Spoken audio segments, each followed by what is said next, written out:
This campaign to me is not just a political campaign. It's an opportunity to talk to audiences, those who vote and those who don't vote. This regime knows nothing but violence. They are not persuasive, they are only coercive. What then keeps you moving? Desperation, honestly. But lack of options. Giving up is an even worse option, you know. This podcast is born out of a simple truth that for so long, our stories have been silenced, our leaders have been misrepresented, and our voices at large have been scattered. We can guarantee you that on this podcast, we'll be bringing you all the leaders of the party, all the thinkers and activists of the Ugandan struggle to come together and continue to propel the message of change that we want in our country. On today's episode, I am hosting none other than the people's president, the man who has shouldered the struggle of Ugandans who are seeking for change for now almost a decade and is yet again on the campaign trail trying to overthrow a 40-year dictatorship. Mr. President, His Excellency Bobi Wine, our president of the National Unity Platform, it's a pleasure to have you launch this first episode of our podcast. Maybe people would be also interested in knowing how you are.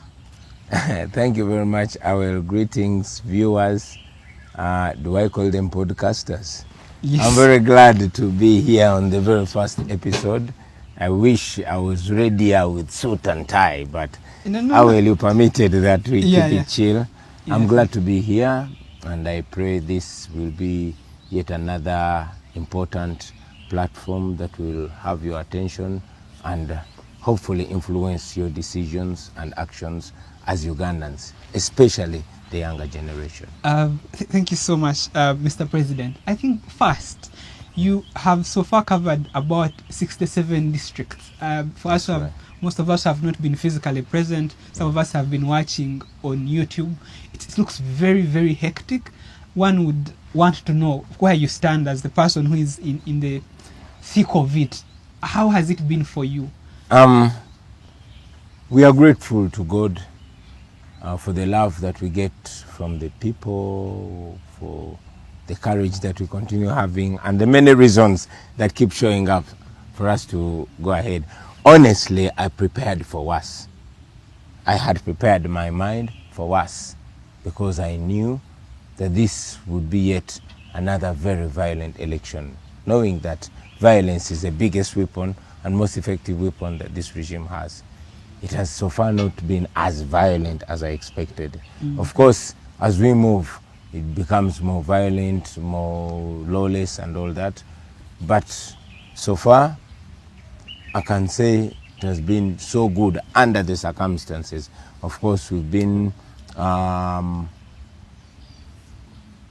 blocked from using roads. We've been blocked from accessing some areas. So far, we've missed Uganda district because police blocked us from going there.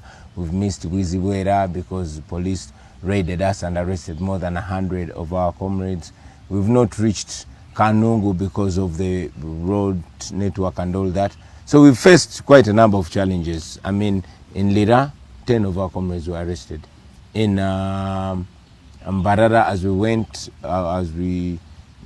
to Mbarara, we were attacked, but the attackers were not arrested, but we were arrested.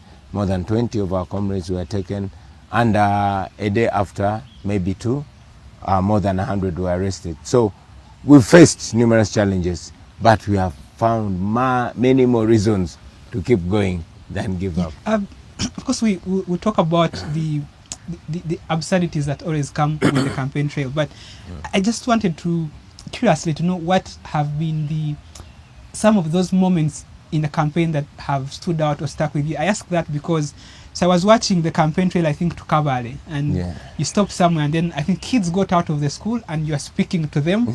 And the message was, stick in school, don't do drugs, you can also be a president, you can also be like me.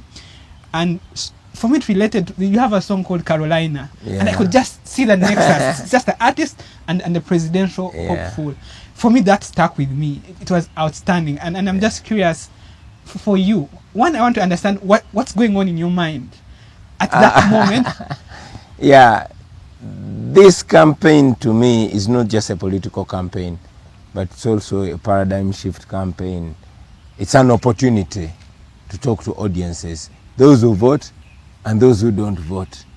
You notice that, yes, the person like me, I'm fairly grown, but I also imagine myself in a Uganda of 10, 20 years from now.